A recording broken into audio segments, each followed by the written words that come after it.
Hello, everyone. Welcome back. This is Omni Talk Retail coming to you live from the VusionGroup booth at the Consumer Goods Forum here in Amsterdam. I'm Ann Mazinga. And I'm Chris Walton. And standing between us, we have the Danone president for the Eurozone, Pablo Perversi. Pablo, welcome, and thanks so much for joining us today. Thank you. It's a real honor. It's great to have you. Go Go ahead. ahead, Ann. No. No, I was just gonna say. You mentioned earlier. I've never had to look up so high. You're one of the tallest people that I've ever interviewed before, and it's such a pleasure. Thank you. All right. Well, let's start with the big picture, so to speak. How would you describe Danone's current strategy in Europe, particularly, when you think about the global mission? I want to get this right, of bringing health through food to as many people as possible. Well, our strategy is our mission, basically. Yeah. We set our mission as bringing health through food to as many people as possible, and that's exactly what we do.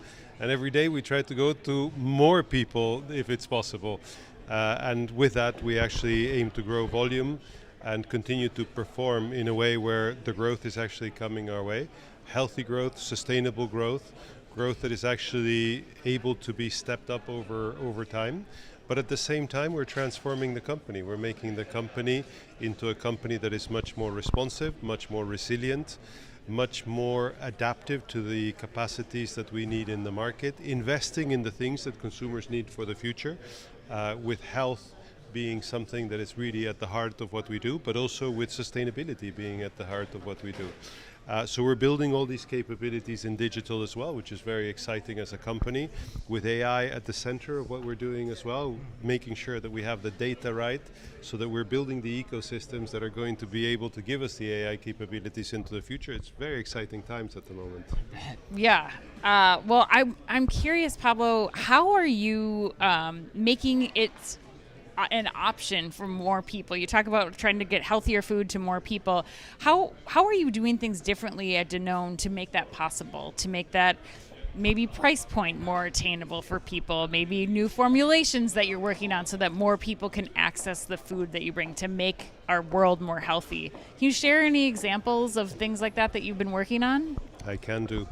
I think the first thing to say is you want to have strong brands.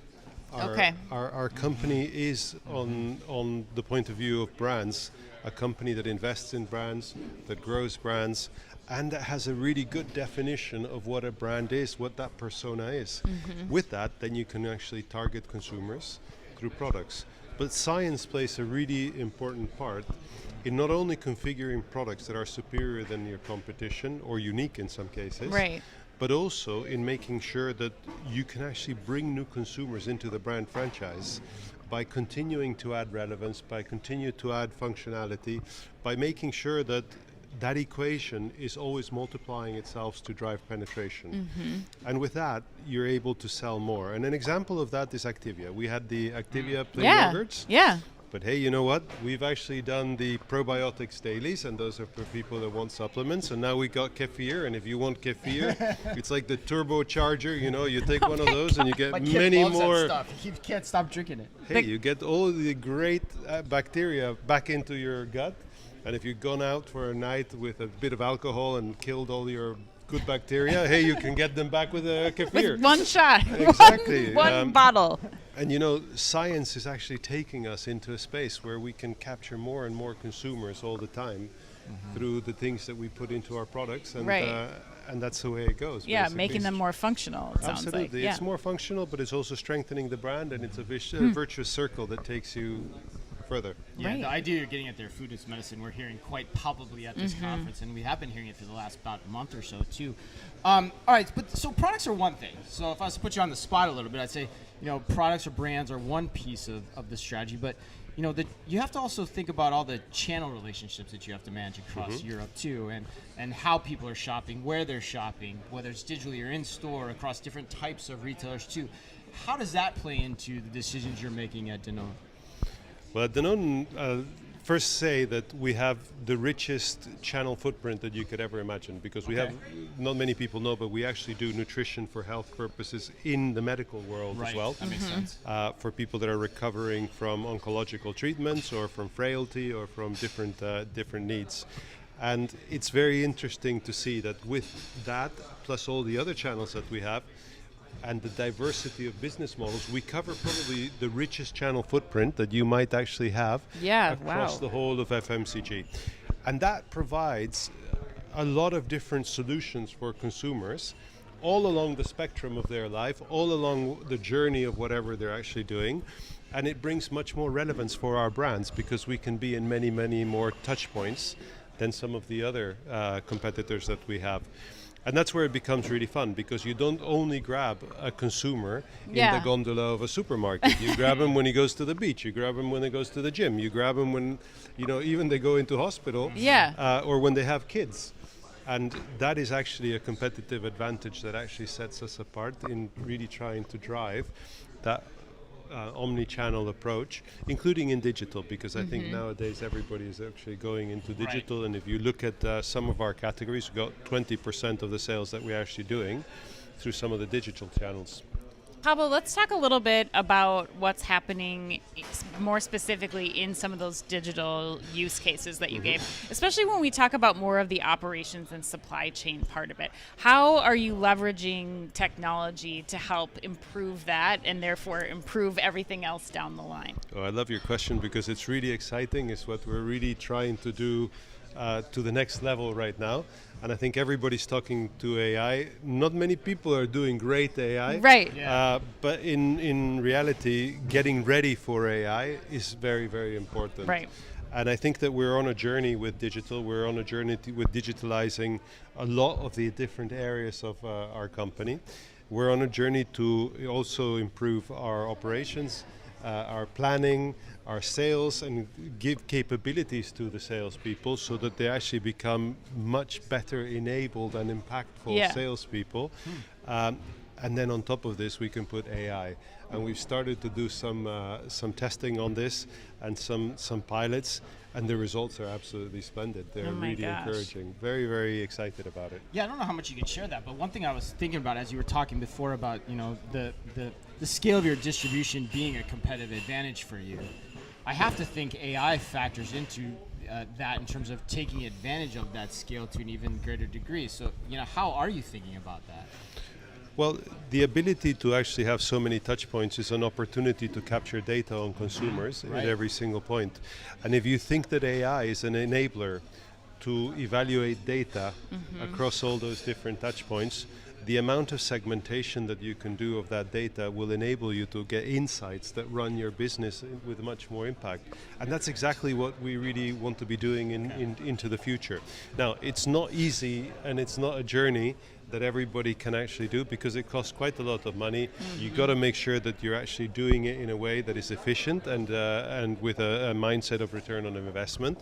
And you got to make sure that all those data points are used in the right way, stored data in the right places. It's a journey that will take time, but we're really enthusiastic about the opportunities that it brings. Well, Pablo, let's close with this question. Of all the things you just talked about, what are you most excited about in the next 12 months at Danone? What I'm most excited about is I think Danone went through a phase in which the people of Danone did not have the same pride as when Danone was at its best. Oh, really? And I'm starting to feel the pride of the people coming back, the energy coming back. And it's very nice to be leading a team that is actually very excited about what they do, bringing back the results, bringing back the company to growth, bringing back the volume every day. We've now had 6 consecutive vol mix wins in a row. Wow. And I think this is actually a company that is gaining momentum to take a big leap, and I think we've got to be considered as one of the places to be. And proof point of that is you get more CVs every day. Right. You get people saying, hey, my son wants to work over there. And that's the type of stuff which I think gives us a lot of pride and it gives us a lot of energy to keep going and keep reinventing ourselves and keep launching new innovation and getting better every day. What changed, Pablo? Like, what's in the water, or better yet, what's in the yogurt? Like, what's changed that's driven that? Well, we've got a new CEO that actually came in a little bit before me. We got a team that is actually a stupendous team working behind everything that we do. Our sales team is stepping up like there's no tomorrow, and I really, really like the energy that they put into it. But you can actually see the capabilities that we're building are starting to be. there. And I think that all of these changes put together is what creates momentum. I don't think you can actually say that it's one person or one thing or one capability. It's a lot of different people working together. Yeah. And the power of the collective is really making us great. Right, and the power of the mission too. Right? Yeah, I was going to say. The power of the mission is very strong and palpable again right now, given what's going on in the industry as well. Nobody has a portfolio in the industry where almost 90% of its products are of health star rating healthy. Right. And this is very, very powerful because you're working to a mission that is really true. Right. And if you look around, not many people have that type of a portfolio, and probably not the same type of pride when they actually make sure they get one more consumer. Right. It's giving purpose to people working in the FMCG space for that's very unique, I think, still, and probably why you're getting so many of those CVs. It makes it a little bit easier to do work that you feel purpose-driven by. With the right leadership, you can galvanize people around that mission pretty easily. So, well, thank you, Pablo. Yes. Thanks for spending time with us today to close us out. It's getting quiet here at the conference center, but Pablo stuck around with us. We appreciate his time. And we'll be back all day tomorrow with more interviews live from the VusionGroup booth at the Consumer Goods Forum. And until then, Anne, be careful out there.